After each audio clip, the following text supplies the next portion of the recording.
میرے اعمال کی اصلاح کرم سے کر دے۔ الحمدللہ رب العالمین والصلاة والسلام علی سید المرسلین، اما بعد فاعوذ باللہ من الشیطان الرجیم، بسم اللہ الرحمن الرحیم۔ الصلاة والسلام علیک یا رسول اللہ وعلی آلک واصحابک یا حبیب اللہ۔ الصلاۃ والسلام علیک یا نبی اللہ وعلی آلک واصحابک یا نور اللہ۔ پیارے پیارے اسلامی بھائیوں اور مدنی چینل کے ناظرین، درود پاک پڑھنے کے بے شمار فضائل و برکات ہیں۔ آج ایک ایسی فضیلت درود پاک کی سننی ہے جس کو جب سنتے ہیں طبیعت میں بڑی خوشی داخل ہوتی ہے۔ دنیا میں آپ نے بہت پیارے پیارے پھل دیکھے ہوں گے، فروٹس، اور تقریباً سبھی کو فروٹس پسند ہوتے ہیں۔ کئی پھلوں کا ذکر قرآن مجید میں بھی موجود ہے، اور دنیا میں جائیں ٹریول کریں تو ہر ملک کی ایک خاص بات ہوتی ہے کہ فلاں پھل جو ہے وہ فلاں ملک میں پایا جاتا ہے۔ مگر آج جس قسم کے پھل کی میں بات کرنے جا رہا ہوں، ایسا پھل شاید دنیا میں آپ نے کہیں نہیں دیکھا ہوگا۔ مسلمانوں کے چوتھے خلیفہ مولا کائنات حضرت علی المرتضیٰ شیر خدا کرم اللہ تعالی وجہ الکریم فرماتے ہیں کہ اللہ پاک نے جنت میں ایک درخت پیدا فرمایا ہے۔ اب وہ درخت کیسا ہے؟ فرمایا جس کا پھل سیب سے بڑا، انار سے چھوٹا، مکھن سے زیادہ نرم اور شہد سے بھی میٹھا ہے۔ سائز بھی بتائی گئی، نرم کیسا ہے اور ذائقہ کیسا ہے، اور سبحان اللہ خوشبو کیسی، فرمایا مشک سے بھی زیادہ خوشبودار ہے۔ پھل میں یہی تو دیکھا جاتا ہے نا، ذائقہ کیسا ہے، اس کی سافٹنس، اور پھر اس کے بعد جو ہے اس کی خوشبو کیسی ہے۔ تو اب یہ ملے گا کس کو؟ لیکن فرماتے ہیں درخت ایسا ہے کہ اس کی شاخیں تر موتیوں کی ہیں، تنے سونے کے ہیں، اور پتے زبرجد کے ہیں۔ ہائے ہائے، یہ درخت بھی دیکھنے والا، پھل بھی دیکھنے والا، منہ میں پانی آ رہا ہے۔ اب ملے گا کس کو؟ سنو، مولا علی شیر خدا کرم اللہ تعالی وجہ الکریم فرماتے ہیں اس درخت کا پھل وہی کھا سکے گا جو نبی پاک صلی اللہ تعالی علیہ وسلم پر کثرت سے درود پاک پڑھنے والا ہوگا۔ ہائے ہائے ہائے، سبحان اللہ سبحان اللہ۔ یہ ہے درود پاک، وہ تو نہایت سستا سودا بیچ رہے ہیں جنت کا، وہ تو نہایت سستا سودا بیچ رہے ہیں جنت کا، ہم مفلس کیا مول چکائیں اپنا ہاتھ ہی خالی ہے۔ اللہ اکبر، درود پاک تو جنت میں لے جانے والا وظیفہ ہے۔ بلکہ میں ایک بات کہوں کہ ذرا ایک بار کبھی اکیلے میں بیٹھ کر اگر آپ سے میں سوال کروں کہ آپ کیا چاہتے ہیں، آپ کی ڈیزائرز کیا ہیں، آپ کی خواہشیں کیا ہیں، نوٹ کریں۔ دنیا میں کیا چاہیے ایک مسلمان کی حیثیت سے؟ مرتے وقت آپ کیا چاہتے ہیں؟ اچھا، قبر میں کیا چاہتے ہیں؟ اور جب محشر کے دن اٹھیں تو وہاں آپ کیا چاہتے ہیں؟ ایک بار لکھ لیں اس کو۔ اب میں آپ کو کئی حدیثوں کا نچوڑ پیش کرنے جا رہا ہوں، بہت ساری حدیثیں ہیں، اس کا عطر پیش کر رہا ہوں، اور غور سے سنتے جائیے، اور ہو سکے تو ہر جملے کے بعد سبحان اللہ کہتے جائیے، طبیعت ہری بھری ہو جائے گی۔ اگر آپ چاہتے ہیں کہ آپ کے کاروبار میں رزق میں برکت ہو جائے تو درود پاک پڑھیے۔ آپ چاہتے ہیں آپ کی بیماری دور ہو جائے، آپ درود پاک پڑھیے۔ آپ چاہتے ہیں آپ کی ٹینشن دور ہو جائے، آپ درود پاک پڑھیے۔ آپ چاہتے ہیں آپ کی عزت میں اضافہ ہو جائے، آپ درود پاک پڑھیے۔ اور سنیں، آپ چاہتے ہیں مرتے وقت کلمہ نصیب ہو اور نبی پاک کا دیدار ہو جائے، آپ درود پاک پڑھیے۔ آپ چاہتے قبر میں نبی پاک کا جلوہ نصیب ہو جائے، آپ درود پاک پڑھیے۔ سنیے، محشر کے دن نبی پاک کے پرچم تلے اٹھنا چاہتے ہیں تو درود پاک پڑھیے۔ آقا کے پیچھے پیچھے جنت میں جانا چاہتے ہیں تو درود پاک پڑھیے۔ اور سنو سنو، نبی پاک کا دیدار کرنا چاہتے ہیں تو درود پاک پڑھیے۔ مدینے جانا چاہتے ہیں اور بار بار جانا چاہتے ہیں تب بھی درود پاک پڑھیے۔ اب مجھے بتاؤ، کچھ رہ گیا ہے؟ کوئی چیز باقی رہ گئی ہے؟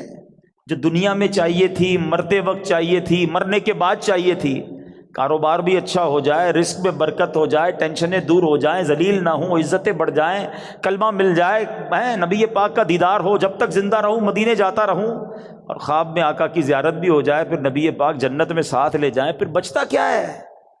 کمال یہ ہے کہ ہر وہ خواہش جو میری ہے، اور میں نے اپنی طرف سے باتیں نہیں کی، ماشاءاللہ جو علماء بیٹھے ہیں، مبلغین بیٹھے ہیں، ان کو یاد آ رہا ہوگا کہ ہر جملے کے پیچھے کوئی نہ کوئی فضیلت حدیثوں میں اور روایتوں میں موجود ہے، کہ یہ سب چیز نبی پاک نے بتائی ہوئی ہے کہ یہ کرتے جاؤ، درود پڑھتے جاؤ، تمہیں یہ بھی ملے گا، تمہیں یہ بھی ملے گا، تمہیں یہ بھی ملے گا۔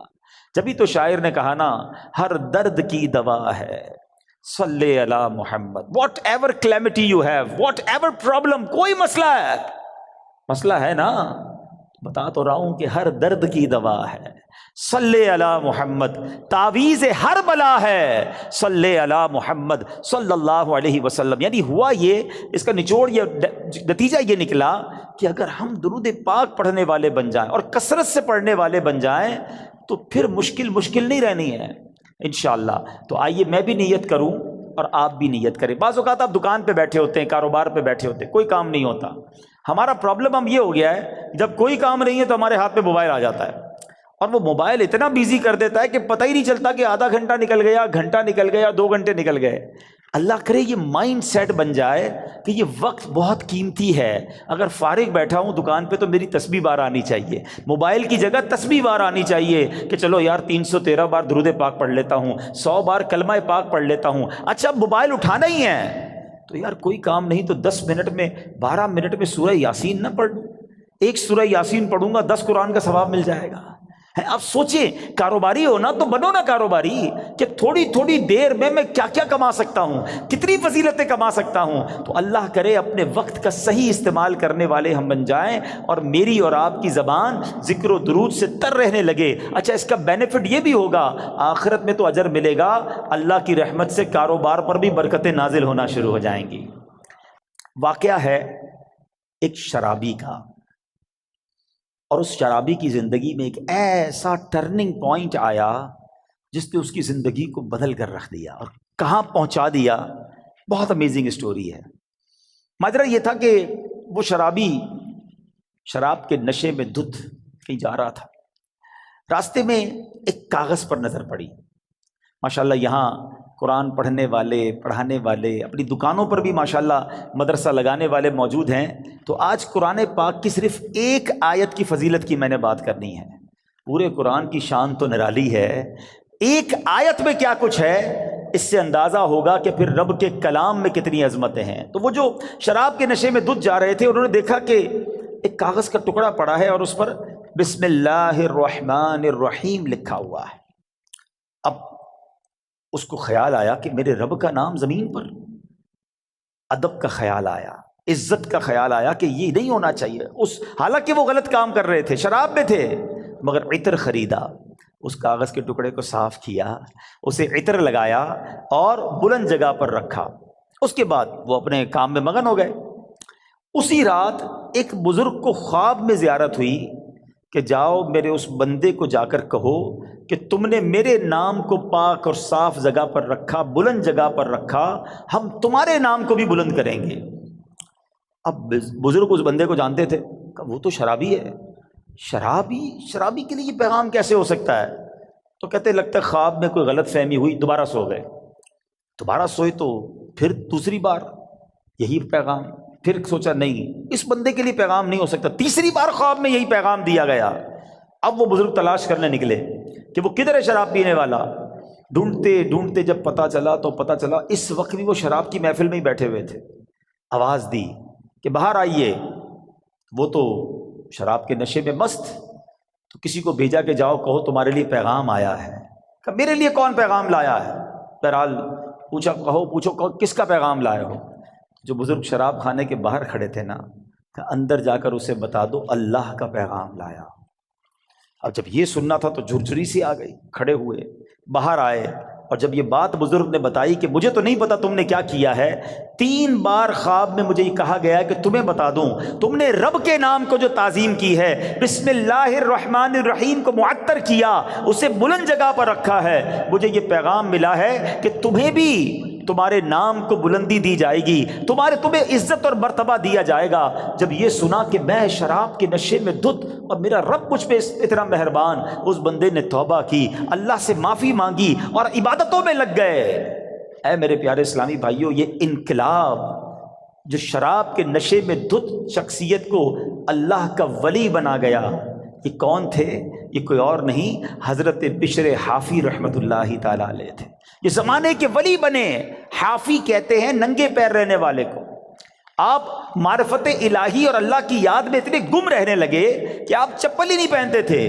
اور کتابوں میں لکھا کہ جب تک حضرت بشر حافی اس شہر میں رہے، کوئی بھی چوپایا جو ہے نا راستے میں گندگی نہیں کرتا تھا، اس ادب کے ساتھ کہ کہیں بشر حافی کے پیر گندے نہ ہو جائیں۔ اور کتابوں میں آتا ہے کہ ایک بار کسی نے دیکھا کہ چوپائے نے گندگی کر دی ہے، تو اس کے مالک نے سمجھ لیا کہ ہو نہ ہو بشر حافی کا انتقال ہو گیا ہے۔ اور جب معلوم کیا گیا تو ایسا ہی تھا کہ جب وہ زمانے سے وہ دنیا سے چلے گئے، پھر چوپایوں نے راستے کے اندر گندگی کرنا شروع کی۔ یعنی جو اللہ کا ادب کرتا ہے، اللہ کے نام کی تعظیم کرتا ہے، اللہ کی مخلوق جو ہے وہ اس کی تعظیم کرنے لگ جاتی ہے۔ سبحان اللہ۔ تو اے میرے پیارے اسلامی بھائیوں، ادب جو ہے نا وہ بڑی کمال کی شے ہے۔ داتا حضور کی کشف المحجوب پڑھیں تو اس شاندار انداز سے آپ ادب کا درس دیتے ہیں۔ اور یاد رکھیے اسلام میں ادب کا جو ہے نا بہت زیادہ درس ہے۔ آپ سنیے گا، کشف المحجوب شریف کا ایک باب ہے جس کا نام ہے کشف حجاب،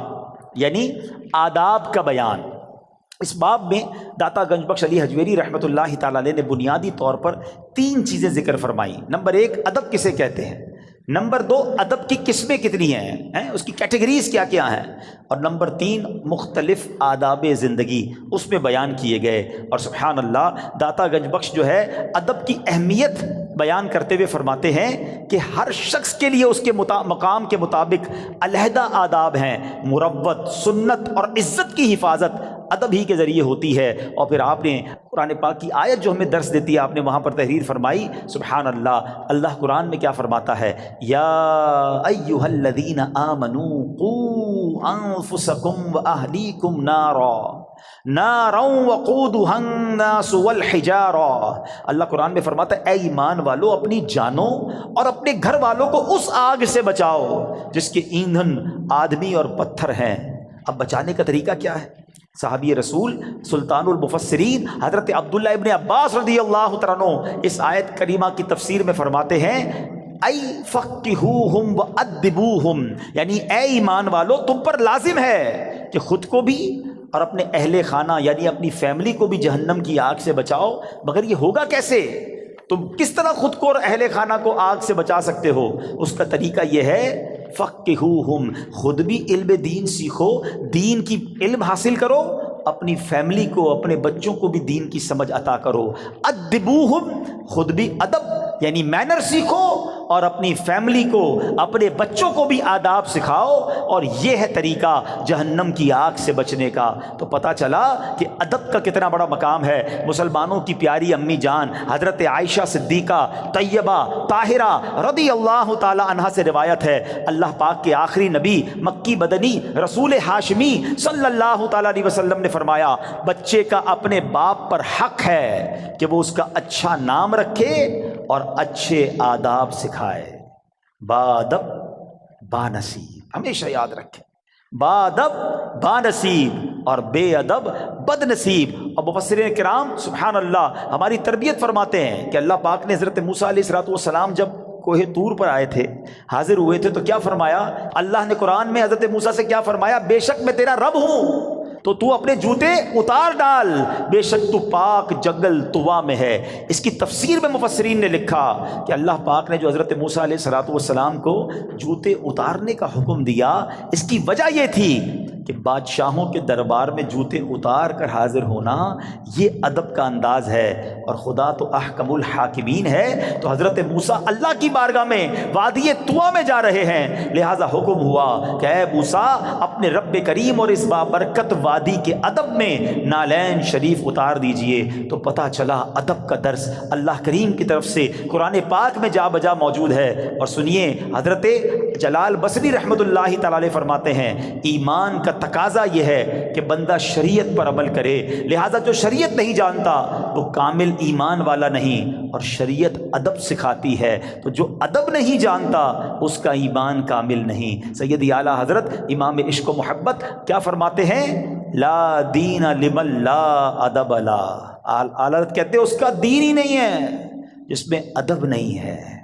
تو یاد رکھیے، با ادب با نصیب، بے ادب بد نصیب۔ اچھا، پھر پرابلم یہ ہے ادب جو ہے نا وہ صحبت سے بھی آتا ہے۔ با ادب لوگوں کے ساتھ آپ بیٹھیں، آپ کو ان کو بزرگوں میں ادب کرنا نظر آئے گا، اولیاء کی ادب کی بات کریں گے، جب صحابہ اور اہل بیت کی بات کریں گے تو زبان سے بڑے ادب والے الفاظ نکلیں گے۔ مگر آج پرابلم یہ ہے کہ بے ادبوں سے دوستی، بے ادبوں کی باتیں سنتے سنتے زبان بھی بے ادب ہو جاتی ہے۔ تو اے میرے پیارے اسلامی بھائیوں، آج سیدی اعلیٰ حضرت کا یہ پیغام لے جاؤ، لا دین لمن لا ادب لا۔ اس کا دین ہی کمپلیٹ نہیں ہوتا ہے جس کے اندر ادب نہیں ہوتا ہے۔ اور یہی درس داتا حضور داتا گنج بخش علی حجویری رحمۃ اللہ تعالیٰ علیہ کا ہے۔ ہم سب نے یہ نیت کرنی ہے کہ ہمیں صحبت بھی اختیار کرنی ہے، ماحول بھی اختیار کرنا ہے، دوستی بھی کرنی ہے تو ادب والوں کے ساتھ کرنی ہے، عشق والوں کے ساتھ کرنی ہے، جو اولیاء کا ادب کریں، جو صحابہ کا ادب کریں، جو اہل بیت کا ادب کریں، جو انبیاء کا ادب کریں، اور جو ہمارے آقا جناب رسول اللہ صلی اللہ تعالیٰ علیہ وسلم کا دل و جان سے ادب کریں۔ تو بہرحال اس ایک واقعے میں جہاں ادب کا درس ملا، حضرت بشر حافی کو مقام کیسے مل گیا؟ بظاہر کون سی نماز تھی، کون سا سجدہ تھا، کون سا صدقہ تھا؟ ادب نے زمانے کا ولی بنا دیا۔ اور بے ادبی جو ہے نا وہ بندے کو تخت سے تختے پر لے آتی ہے، سب برباد ہو جاتا ہے۔ ابلیس شیطان عبادت گزار تھا نا، معلم الملکوت تھا، فرشتوں کا استاد تھا، جنت کا خزانچی تھا، بے ادبی کی نا، حضرت آدم علیہ الصلوۃ والسلام کو سجدہ نہیں کیا، بلکہ بڑے جس کو کہنا کہ تکبرانہ انداز میں کہا کہ میں کیوں سجدہ کروں، انا خیر من، اے اللہ میں اس سے بہتر ہوں، خلقتنی من نار وخلقتہ من طین، تو نے مجھے نار سے آگ سے بنایا، ان کو مٹی سے بنایا ہے۔ بے ادبی، ایک بے ادبی نے عزازیل کو، فرشتوں کے استاد کو ابلیس بنا دیا، مردود قرار دے دیا گیا۔ آج میں اور آپ سوچیں کہ اگر ہماری زبان میں ادب نہیں ہے، ہمارے انداز میں ادب نہیں ہے، تو ہم کہیں مارے نہ جائیں۔ اور ادب کی تعلیم ہمیں اپنے بچوں کو دینی ہے، اپنی فیملی کو دینی ہے۔ تو ایک پہلا درس آج کے بیان سے ادب کا لے کے جانا ہے۔ اور سبحان اللہ، اے اہل سنت والوں تمہیں مبارک ہو، تمہیں کمال کا مسلک اور کمال کی کہتے ہیں نا منہج ملا ہے، خوبصورت راستہ ملا ہے، دین کا کیا خوبصورت حصہ ملا ہے کہ جب بھی آپ عاشقان اہل بیت سے، اہل سنت والوں سے ملتے ہیں نا، سبحان اللہ، وہ صحابہ سے بھی پیار کرتے نظر آئیں گے، وہ اہل بیت سے بھی پیار کرتے نظر آئیں گے، وہ اولیاء سے بھی محبت کی بات کریں گے۔ کچھ لوگ کسی کے پاس جاؤ صحابہ کی بات کرتے ہیں، اہل بیت کی بات نہیں کرتے، کچھ اہل بیت کی بات کریں تو صحابہ کی بات نہیں کرتے۔ اہل سنت والوں تمہارا بیڑا پار ہے، اور کیوں نہ ان ہستیوں سے ہم پیار کریں، کیونکہ یہ راستہ تو نبی پاک نے ہمیں دکھایا ہے۔ سبحان اللہ، میرے آقا نبی پاک علیہ الصلوۃ والسلام اپنے صحابہ کے بارے میں کیا فرماتے ہیں؟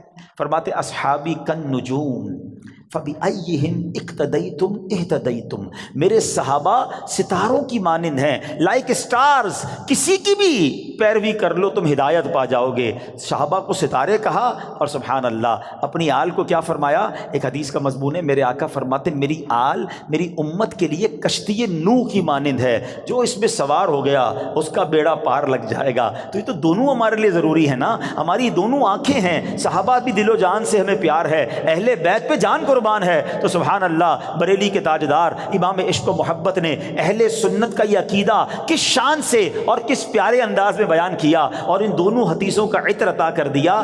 دیکھیں آج جو پڑھے لکھے لوگ بیٹھے ہیں، آج کل تو کمپاس وغیرہ آ گئے اور اس سے پانی کے جہاز راستہ ڈھونڈ لیتے ہیں، مگر ایک زمانہ ایسا تھا کہ کشتی چلانے والے ستاروں سے راستہ ڈھونڈتے تھے۔ تو دو چیزیں چاہیے ہوتی تھیں سفر کمپلیٹ کرنے کے لیے، اچھی کشتی اور ستارے. سبحان اللہ. اب دیکھو بریلی کے تاجدار کیا کہتے ہیں, فرماتے ہیں اہل سنت کا ہے بیڑا پار, اصحاب حضور نجم ہے اور ناؤ ہے عطرت رسول اللہ کی. نجم کہتے ہیں ستاروں کو.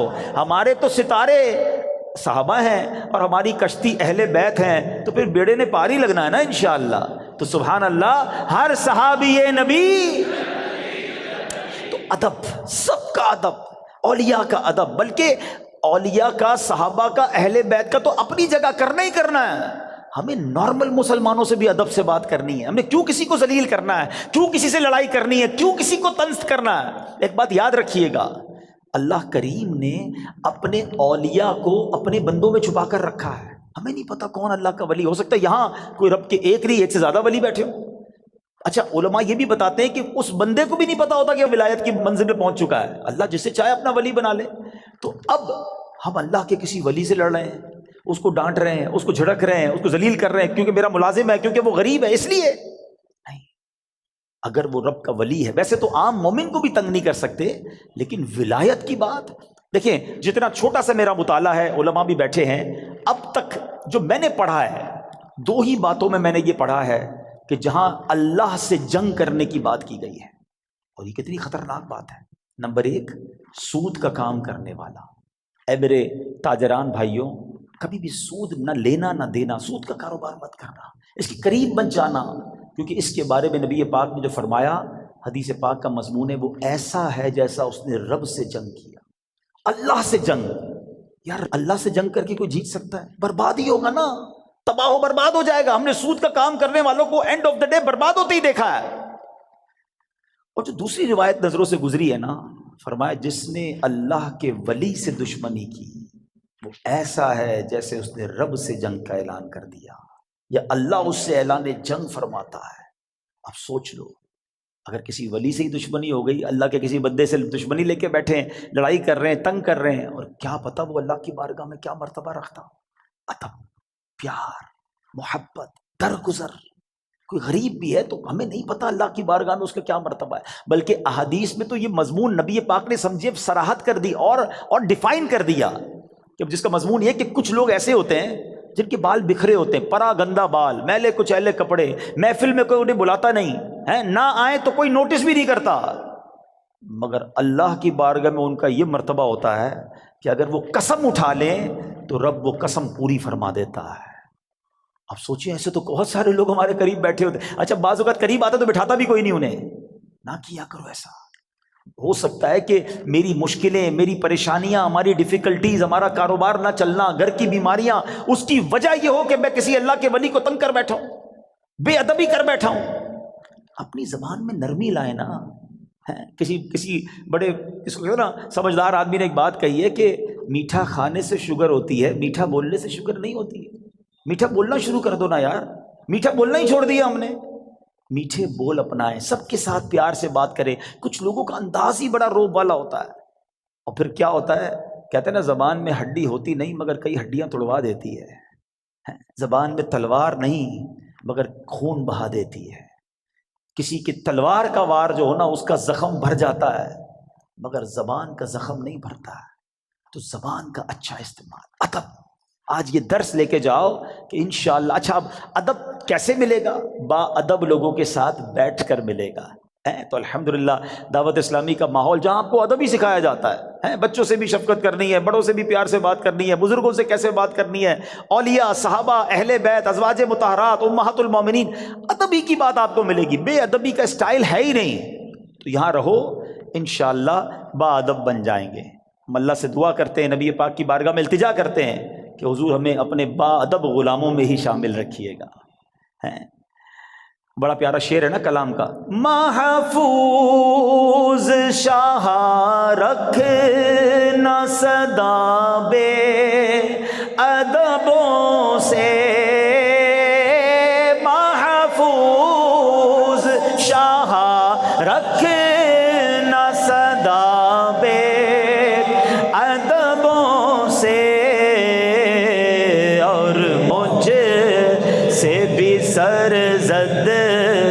نہ کبھی بے ادبی.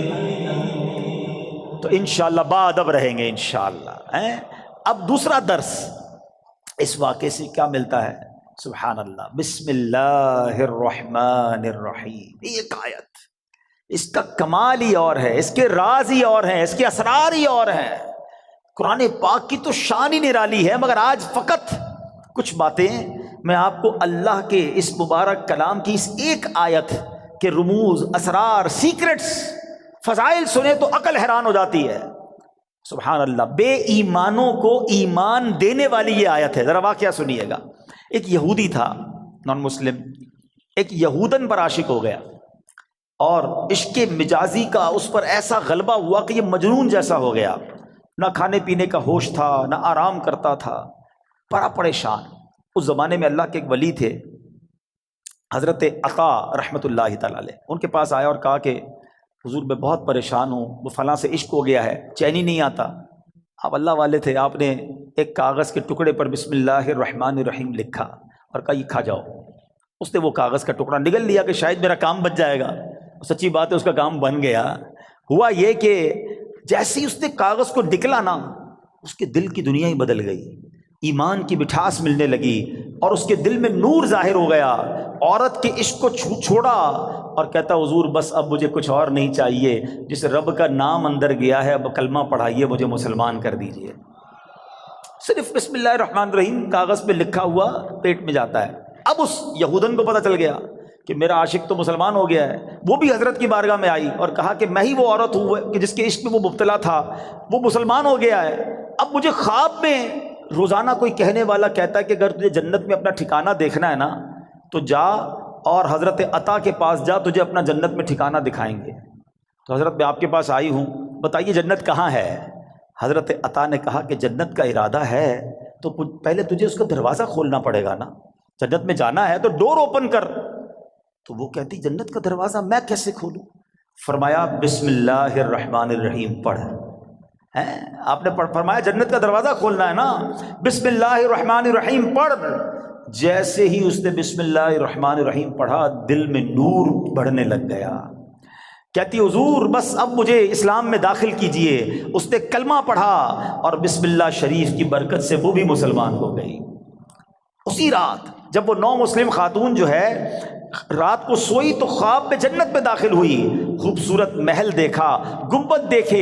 ایک گنبد پر لکھا تھا بسم اللہ الرحمن الرحیم لا الہ الا اللہ محمد الرسول اللہ. عورت نے یہ الفاظ پڑھے تو کسی پکارنے والے نے کہا اے پڑھنے والی، اللہ پاک نے یہ سب تجھے عطا فرما دیا ہے. ہائے ہائے ہائے، بسم اللہ کی برکت ہے، ہم نے پائی جنت ہے، کتنی اچھی قسمت ہے، یہ سب رب کی رحمت ہے. تو بسم اللہ الرحمن الرحیم کی تو کیا ہی بات ہے. پیارے اسلامی بھائیوں، ایک پوری آیت، یہ یاد رہے، شاید بہت سارے لوگوں کو پتہ نہیں ہوتا کہ دو صورتوں کے درمیان فاصلے کے لیے بسم اللہ الرحمن الرحیم کو اتارا گیا. اور یہ آیت قرآن پاک میں ایک جگہ قرآن کا حصہ بھی ہے، پارہ 19 سورہ نمل، اور یہ آیت کا حصہ ہے. اور اس کے معنی کیا ہے؟ اللہ کے نام سے ہے جو نہایت مہربان رحم والا. اچھا، اس کی فضائل کیسے کہ صحابی رسول حضرت جابر بن عبداللہ رضی اللہ تعالیٰ عنہ فرماتے ہیں کہ جب بسم اللہ شریف نازل ہوئی نا تو بادل مشرق کی طرف دوڑے، بادل مشرق کی سمت دوڑے، ہوائیں رک گئیں، سمندر کو جوش آ گیا. چوپایوں نے غور سے سننے کے لیے اپنے کان لگا دیے اور شیطانوں کو آسمان سے پتھر مارے گئے. اور اللہ پاک نے فرمایا مجھے میری عزت و جلال کی قسم، جس چیز پر بسم اللہ الرحمن الرحیم پڑھی گئی میں اس میں برکت دوں گا. کاروباری لوگ بیٹھے، برکت چاہیے نا، کاروبار میں، رزق میں، معاملات میں بسم اللہ کو تھام لو. سبحان اللہ. آپ کو اندازہ ہے کہ بسم اللہ الرحمن الرحیم میں جامعیت کتنی ہے؟ سنتے جائیے. اللہ پاک نے بعض انبیاء کرام پر مختلف کتابیں اور صحائف نازل فرمائے جن کی تعداد 104 ہے. ٹھیک ہے، ان میں سے 60 صحیفے حضرت شعیب علیہ السلام پر، 30 صحیفے حضرت ابراہیم علیہ السلام پر، 10 حضرت موسیٰ علیہ السلام پر. تورات شریف اترنے سے پہلے نازل ہو گئے تھے. پھر 4 بڑی کتابیں ہیں، تورات شریف، زبور شریف، انجیل مقدس اور قرآن مجید. ٹھیک ہے. اچھا، ان تمام صحیفوں کے مضامین قرآن پاک میں ہے. قرآن پاک کے سارے مضمون سورہ فاتحہ میں ہے، اور سورہ فاتحہ کا سارا مضمون بسم اللہ الرحمن الرحیم میں ہے. اور سنو، بسم اللہ الرحمن الرحیم کا سارا مضمون بسم اللہ کے حرف با میں موجود ہے، اور اس کے معنی کیا ہے؟ بی کان ما کان و بی یکون ما یکون، یعنی جو کچھ بھی ہے مجھ یعنی اللہ پاک ہی سے ہے، اور جو کچھ ہوگا مجھ یعنی اللہ پاک سے ہی ہوگا. اللہ اکبر. یہ کمال ہے بسم اللہ الرحمن الرحیم کا کہ تمام صحیفوں اور قرآن مجید کا نچوڑ اس کے اندر موجود ہے. اور سبحان اللہ، بسم اللہ کے فضائل کتنے. امام فخر الدین رازی رحمۃ اللہ تعالی فرماتے ہیں بسم اللہ الرحمن الرحیم کے 19 حروف ہیں، ٹھیک ہے، اور دوزخ پر عذاب دینے والے فرشتے بھی 19 ہیں. تو آپ فرماتے ہیں کہ امید ہے ایک ایک حرف کی برکت سے ایک ایک فرشتے کا عذاب دور ہو جائے گا. بسم اللہ پڑھتے رہا کرو. اچھا، آپ فرماتے ہیں دن میں کتنے گھنٹے؟ دن رات میں 24 گھنٹے ہیں. فرماتے 5 گھنٹے 5 نمازوں میں گھیر لیے، 19 گھنٹوں کے لیے بسم اللہ الرحمن الرحیم کے 19 حروف عطا فرمائے. پس جو خوش نصیب بسم اللہ الرحمن الرحیم کا ورد کرتا رہے اور نماز 5 وقت پڑھتا رہے، اس کا ہر گھنٹہ عبادت میں کاؤنٹ ہوتا رہے گا. تو یہ کمال کا وظیفہ ہے. نارملی ہماری توجہ اس طرف نہیں جاتی ہے. اچھا، بعض اوقات ہم لوگ کہتے ہیں ہمارے کام ادھورے رہ جاتے ہیں، کام شروع کرتے ہیں، ڈیل بنتے بنتے رہ جاتی ہے، کام ادھورا رہ جاتا ہے، پوری نہیں ہو پاتی ہماری بات. سنیے، اللہ پاک کے پیارے اور آخری نبی صلی اللہ تعالیٰ علیہ وسلم نے فرمایا جو بھی اہم کام بسم اللہ سے شروع نہیں کیا جاتا وہ ادھورا رہ جاتا ہے. غور فرمائیے، یہ کیسی محرومی ہے. اگر اچھے اور اہم کام سے پہلے بسم اللہ نہ پڑھی جائے تو کام ادھورے رہ جاتے ہیں، اس میں برکت نہیں ہوتی. اب ہو سکتا ہے کہ ذہن میں خیال آئے کہ میں تو بسم اللہ نہیں پڑھتا، پھر بھی کام پورے ہو جاتے ہیں. تو اس کا جواب یہ ہے کہ کام کا بظاہر پورا ہو جانا اور بات ہے، اور اس میں برکت کا نہ ہونا اور. مثلا کسی نے بغیر بسم اللہ کے کھانا کھایا، کھانا پیٹ میں بھی گیا، پیٹ بھر بھی گیا، لیکن اب اس میں برکت اسے حاصل نہیں ہوگی، کھانا پوری طرح ہضم نہیں ہوتا، یا بعض اوقات جزو بدن نہیں بنتا. بہت ساری جناب اس میں پرابلم رہتی ہیں. تو بہرحال ہمیں جو ہے بسم اللہ شریف کا ورد کرنا چاہیے. اور ایسے ایسے واقعات اس کے فضائل میں کتابوں میں لکھے. امیر اہل سنت نے اپنی شورۂ آفاق کتاب فیضان سنت میں ایک کمال کا واقعہ لکھا کہ ایک مبلغ جو ہے، ایک داعی جو ہے، بسم اللہ کے فضائل بیان کر رہے تھے. تو ایک غیر مسلم عورت بھی بیٹھی تھی. لڑکی نے سنا کہ بسم اللہ کی اتنی فضیلت ہے، تو اب اس نے جناب اسلام قبول کر لیا. اب اس کی زبان پر ہر وقت بسم اللہ رہتا تھا. تو اب جو اس کا والد تھا نا، غیر مسلم تھا، وہ بڑا غصے میں آیا، طرح طرح کی تکلیفیں دینے لگا کہ کسی طرح اپنی بیٹی کو جو ہے وہ تکلیف دے کر اسلام سے پھیر لے، اور اگر نہیں مانتی تو اب اس پر کوئی الزام لگائیں تاکہ یہ قتل کر دی جائے. تو لڑکی کا باپ جو ہے وہ بادشاہ کا وزیر تھا. ایک دن اس نے شاہی مہر والی انگوٹھی اپنی بیٹی کو رکھنے کے لیے دی. بیٹی نے انگوٹھی لی اور بسم اللہ الرحمن الرحیم کہہ کر انگوٹھی پہلے وصول کی، بسم اللہ الرحمن الرحیم پڑھ کر، اور اس کے بعد اس نے بسم اللہ الرحمن الرحیم پڑھ کر جیب میں ڈال دی. رات کو جب وہ سوئی تو والد نے انگوٹھی جیب سے نکالی اور دریا میں ڈال دی کہ اب صبح جب انگوٹھی نہیں ہوگی تو اس کو پکڑا دوں گا اور یہ ماری جائے گی. تو اب جیسے ہی وہ انگوٹھی دریا میں ڈالی، اللہ کا کرنا ایسا ہوا کسی مچھلی نے وہ انگوٹھی کو نگل لیا. صبح کو ایک شکاری نے جال ڈالا، اتفاق سے وہی مچھلی جال میں آ گئی. اس نے لا کر وہی مچھیرے نے اسی وزیر کو وہ مچھلی لا کے تحفے میں دی. وہ وزیر جو ہے اپنی بیٹی کو مچھلی دیتا ہے کہ بیٹی اس کو پکاؤ. تو بیٹی نے بسم اللہ الرحمن الرحیم پڑھ کر جو ہے وہ مچھلی کو کھولا، اس کو چاک کیا، اندر وہی انگوٹھی موجود تھی. پھر بسم اللہ پڑھی اور انگوٹھی اپنے پاس رکھ لی. والد صاحب نے ناشتے کے بعد کہا بیٹی وہ انگوٹھی کدھر ہے؟ بسم اللہ پڑھ کر وہ انگوٹھی واپس کر دی کہ یہ انگوٹھی واپس آ گئی. اللہ اکبر. اب باپ حیران کہ یہ کیسے ہوا؟ تو اس نے کہا میں نے تو کوئی بھی کام جو بھی کیا اللہ کے نام سے شروع کرتی گئی، رب نے مشکل سے نکال دیا. ہمارا پرابلم یہی ہے، ہم بہت ساری فضول باتیں کرتے ہیں، اللہ کا ذکر نہیں کرتے، اللہ کا نام نہیں لیتے. اپنے ہر جائز کام سے پہلے بس عادت بنا لو بسم اللہ الرحمن الرحیم، بسم اللہ الرحمن الرحیم. پھر آپ اس کی انشاءاللہ برکتیں دیکھیں گے. سبحان اللہ. یہ جو ہم کھانا کھاتے ہیں نا، اس کے بارے میں آتا ہے کہ کھانے سے پہلے پیارے آقا علیہ الصلوۃ والسلام فرماتے ہیں کہ جس کھانے پر بسم اللہ نہ پڑھی جائے وہ کھانا شیطان کے لیے حلال ہو جاتا ہے. یعنی بسم اللہ نہ پڑھنے کی صورت میں شیطان اس کھانے میں شریک ہو جاتا ہے. ایک بار کیا ہوا کہ حضرت ابو ایوب انصاری فرماتے ہیں کہ ہم نبی پاک کے ساتھ حاضر تھے، کھانا پیش کیا گیا، ابتدا میں بڑی برکت ہو رہی تھی کھانے میں، اور تھوڑی دیر ہوئی تو بڑی بے برکتی شروع ہو گئی۔ تو ہم نے عرض کی یا رسول اللہ صلی اللہ تعالیٰ علیہ وسلم ایسا کیوں ہوا؟ تو نبی پاک علیہ الصلوۃ والسلام نے فرمایا ہم سب نے کھانا کھاتے وقت بسم اللہ پڑھی تھی، مگر ایک شخص تھوڑی دیر کے بعد آیا اور بغیر بسم اللہ پڑھے کھانے میں شامل ہو گیا، اس کے ساتھ شیطان نے بھی کھانا کھانا شروع کر دیا۔ تو کھانے کی بے برکتی بھی بغیر بسم اللہ کے ہوتی ہے۔ اچھا، پھر بی بی عائشہ صدیقہ فرماتی ہیں کہ جب کوئی شخص کھانا کھائے تو اللہ پاک کا نام لے، یعنی بسم اللہ پڑھے، اور اگر نہیں پڑھ سکا، شروع میں پڑھنا بھول گیا، تو پھر یوں کہے بسم اللہ اولہ و آخرہ، تو انشاءاللہ اس کی برکت سے وہ جو بے برکتی والا معاملہ ہے وہ بھی دور ہو جائے گا۔ اچھا، اب وہی والی بات کہ حفاظت کیسے ہوتی ہے بسم اللہ سے۔ ایک مرتبہ صحابی رسول حضرت خالد بن ولید رضی اللہ تعالیٰ عنہ، کچھ مجوسی آئے آتش پرست، کہا ہمیں ایسی کوئی نشانی بتائیں، اگر آپ اسلام سچا مذہب ہے تو کوئی ایسی نشانی بتائیں کہ ہم اسلام کی حقانیت کو مان لیں۔ حضرت خالد بن ولید نے زہر قاتل منگوایا اور بسم اللہ الرحمن الرحیم پڑھ کر اسے پی لیا۔ بسم اللہ کی برکت سے آپ پر اس زہر نے اثر نہیں کیا۔ یہ منظر دیکھ کر وہ آگ کی پوجا کرنے والے پکار اٹھے کہ سبحان اللہ، دین اسلام حق ہے، اللہ اکبر۔ وہ یقین تھا نا، اللہ کے ولی صحابی رسول ہیں، بسم اللہ پڑھ کر زہر پی لیا کہ اللہ کے نام سے پی رہا ہوں تو رب حفاظت کرے گا۔ وہ توکل کا لیول تھا کہ زہر نے اثر نہیں کیا۔ تو اے میرے پیارے اسلامی بھائیوں، یہ